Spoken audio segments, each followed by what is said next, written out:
Please like and subscribe. I rarely answer my sister's calls because it's 2 hours of her complaining about being a parent. I love my sister.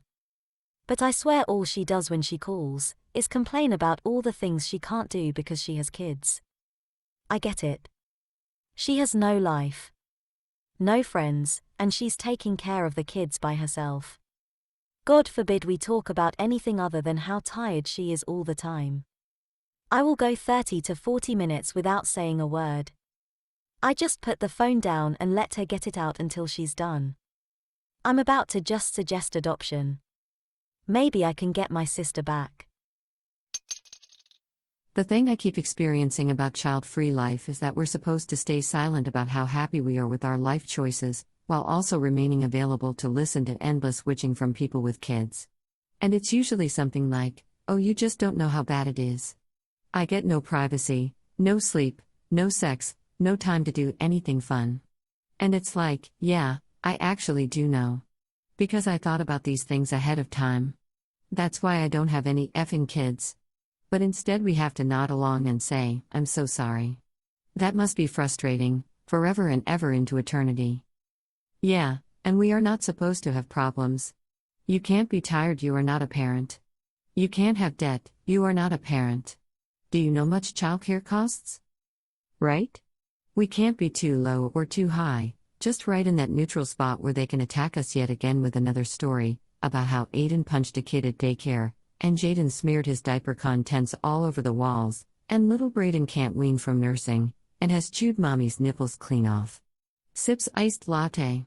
That sounds so frustrating. I'm sorry. Sip. What's even better is how often they are the same people who constantly nag us to have kids too, after being done with their victim tirade about how shiz their lives are. Misery loves company. Oh, that's my favorite part. All 3 of my older siblings have co-parenting issues, and yet they all ask when it's going to be my turn. The irony is laughable. Yes, this. I have a hard time telling people that we don't have children by choice because I know they're going to try to make me feel guilty for being happy and free. Our neighbor recently asked us about kids, and my husband outright said we don't want them, but I felt the need to sugarcoat it as, "We can't have them," because I didn't want the obvious part that came next about how wrong we are. Thankfully, hubby just said no, "We're very happy with our decision." Thanks. Seriously. No one warns you that talking to parents is so boring. I went to a wine tour on Sunday with 10 women. 7 were mums and 3 of us weren't. They literally had nothing to talk about besides the play cafes they go to with their kids and boring kid shiz. Meanwhile, the 3 of us had actual conversations. That's far too long to spend on the phone. Far too long. That's one of the most frustrating parts for me when I talk to my parent friends. I don't emphasize or sympathize when they start complaining, or even bragging, about their kids. I'm simply not interested in hearing them talk about a lifestyle choice they personally made, and one which I've chosen to avoid for myself. I don't know, it's weird how blind some parents are when it comes to other people not wanting to hear all about your child's every moment. One time my mom was giving me a ride home when she got a call from her sister. She asked about how their mom is doing, but quickly veered the conversation into the real reason she called, to complain about her daughter for as long as her mouth could carry her. She kept going even after I got off. My sister does that too. She usually calls me when she's driving, so I've started to ignore the call and wait a few minutes so I know she arrived at her destination, and text her, "Oh, sorry, I was at the bathroom, in a meeting, working out, because I'm just so exhausted." We also often fight because I tell her to stop talking to me about her kids when they're sick because we always fight. She is anti-vax, she refuses to give medication and get them tested for BATFID, but she takes offense every single time and says that soon we won't be able to talk about anything. Like, okay girl, it's not my fault if you're a bad parent and your kids are always sick, and you have nothing else to talk about. Rant advice: struggling to find child-free places in the UK. Help. I and my husband are child-free. We are from the UK. In addition, we are newlyweds and neither of us are crazy about little children. We both suffer from migraines and I hate loud noises, so that makes us hate the idea of having children. To add, I never grew up with little children, and when I did encounter little children, I found them cute for 1 minute, then I was over it. The biggest kicker we have found is the lack of places that are child-free in the UK. To add, we are from a large city too, so I don't understand why there are not more child-free places. It has been horrible going out as newlyweds, on our honeymoon too, to Edinburgh. Everywhere we go there are children screaming, crying, misbehaving, prams blocking the way, you name it. Places like zoos, cinemas etc. are booked out because of kids on summer holidays. Going to restaurants only to be sat next to screeching children. To add, we went to a restaurant in Edinburgh that also served hookah, shisha, and I thought perfect. This type of place could possibly not allow children. I was wrong. Yesterday we went to a large shopping centre and so many children were there, little toddlers screaming and crying only for their mums to ignore them and proceed to look at clothes, acting like nothing is happening. To add, them blocking the aisle with the prams. Nope. And pushing the prams really fast like they're trying to merge onto motorway. I don't know if advice can be given on this matter, but it's definitely a rant.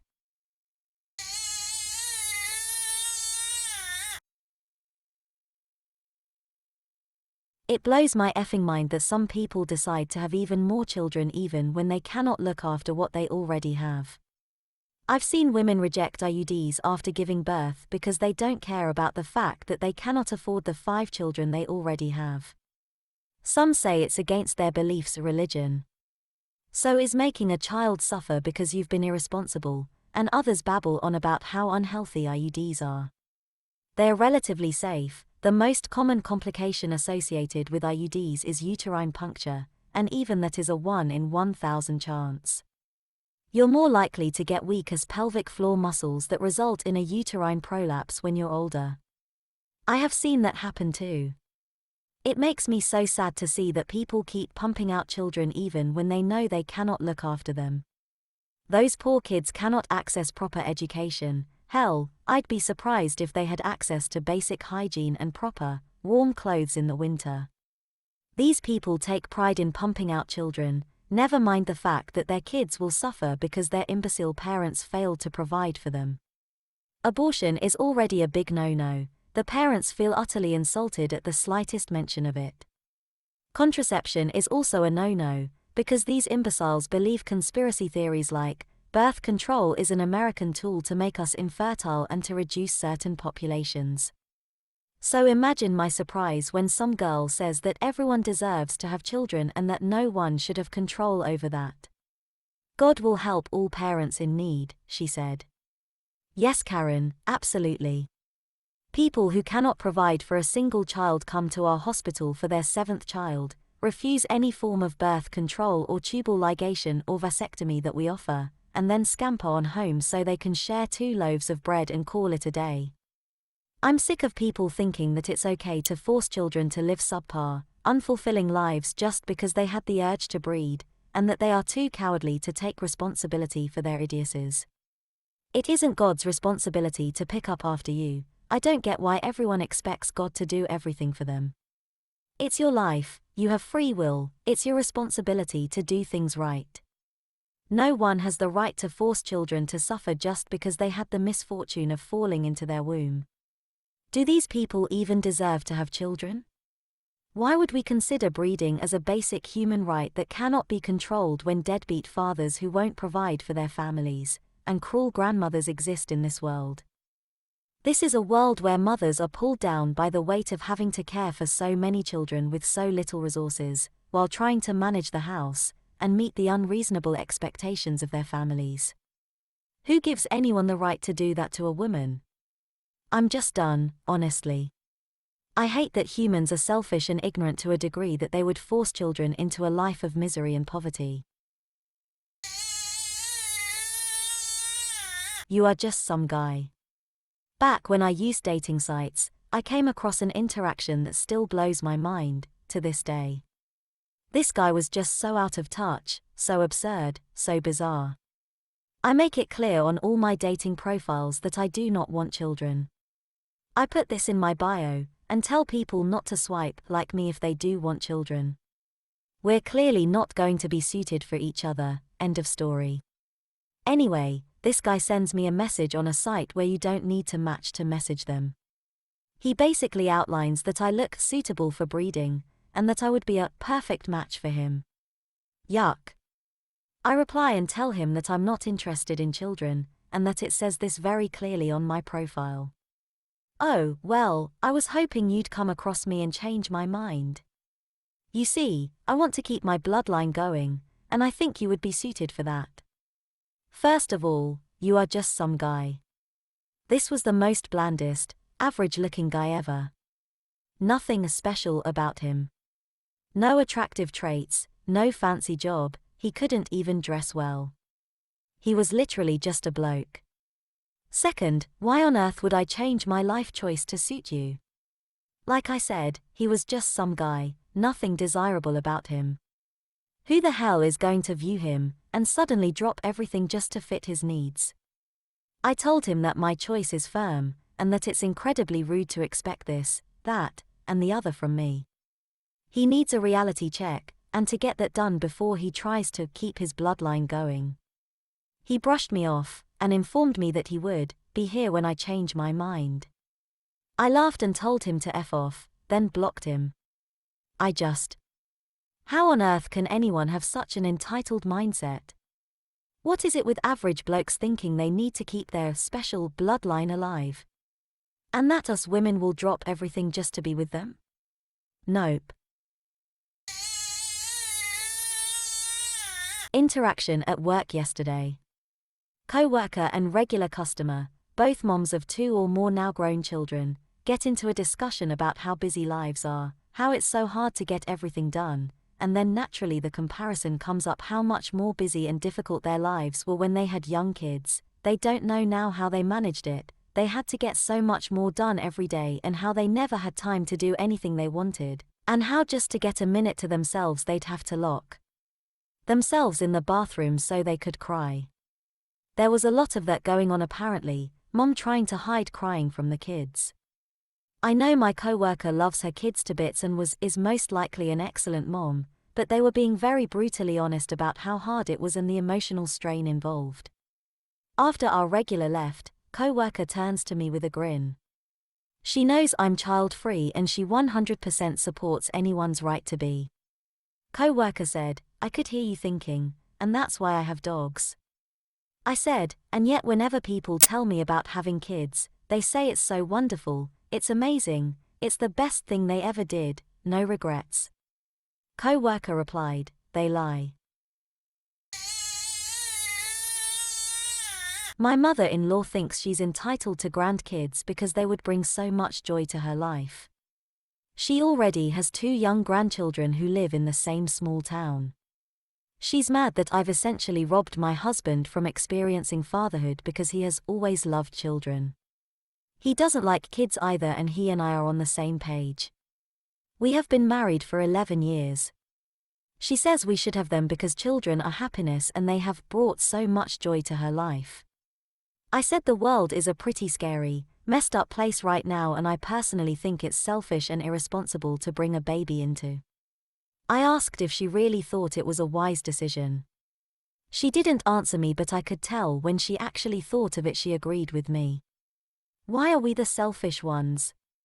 Give me a grandchild so I can be happy. She already has 2 grandchildren. Well, this is not her life, this is your life. Perhaps it's time for your husband to put down the boundaries with his mother so she stops bullying you. Remind her that there are surely other children she can bond with. The relationship between a biological grandmother and her grandchildren doesn't have to be all that different from a nice old lady and some children in her community. I honestly believe that the older/retired people who are more engaged with their local communities are far, far happier than those who focus solely on their own families. Tell your husband to sort her out. She shouldn't be talking to you about this. Unless he can fix her ass, you make that no contact permanent. Your husband needs to set things straight. My fiancé's mother always hated me for not wanting to have kids, which we didn't know until last year. 10 years of acting, she likes me. She even implied once that people should take matter in their own hands, aka baby trapping. Once my fiancé set her straight and told he that both of us are child-free, she stopped. She probably still hates my guts, but she is not mentioning kids anymore. Please like and subscribe.